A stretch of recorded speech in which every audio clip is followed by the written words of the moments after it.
So we've learned a little bit more about hurricanes, and we're starting into our discussion about oceans and oceanography. And the first thing we really have to go into deep is the marine history and start looking at some of the people who explored the oceans. So this begins about a week-long unit. We're going to learn a little bit more about the explorers from ancient time up to more modern, and look into the future at what that exploration looks like, look at some of the goals for future exploration. And then you guys are going to do a project with a couple of other team members. You're going to be assigned one of the explorers through time randomly, and I'll pick your groups that you're going to be working with for your project. And then you're going to have a couple of days to research that explorer, and you're going to do what's called a gallery walk. So you're going to create a poster for us, and then you're going to educate us a little bit more about the explorer and what the time frame was that the explorer was there, and tell us a little bit more about what they were doing and why they were doing, and show us a map and give us an idea of what types of ships and such that they use for their exploration. So that's coming up in the next couple of days. But for today we're going to look at just some of the ancient explorers and start learning a little bit more about them.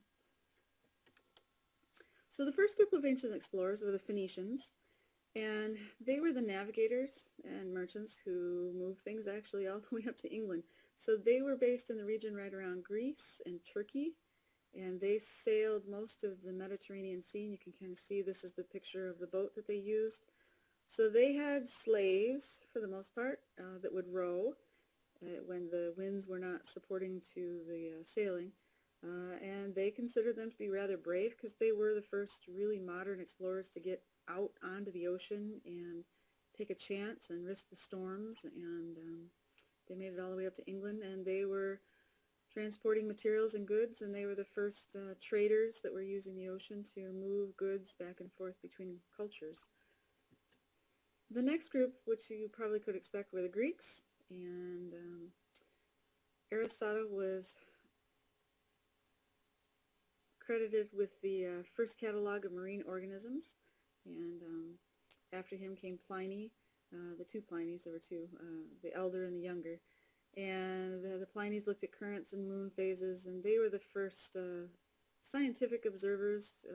They kept really excellent notes and journals on anything that came in. So anything that came in the ships, because at this point in time Greece was expanding and had contact with multiple cultures from far regions, and so they were basically cataloging everything that they saw, and they were going out with the boats as well and sailing, and a lot of those boats were lost also.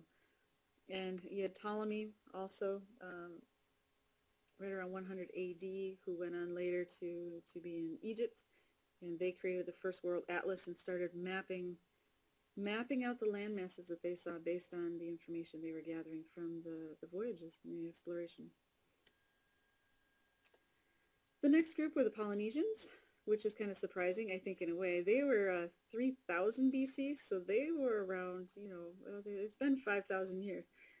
They also sailed, and they started really off the coast of Southeast Asia in the region that we know now as Indonesia, and they moved east and north, and they pretty much populated all of the islands that are out there, and they went so far as to Hawaii, making it across. And they were the first group to actually do really excellent recordings of stars and using the star charts to plot how they were sailing. And then they also used the position of the sun to help them navigate what they were, and also of the moon, to figure out where they were going, how they were going, and such.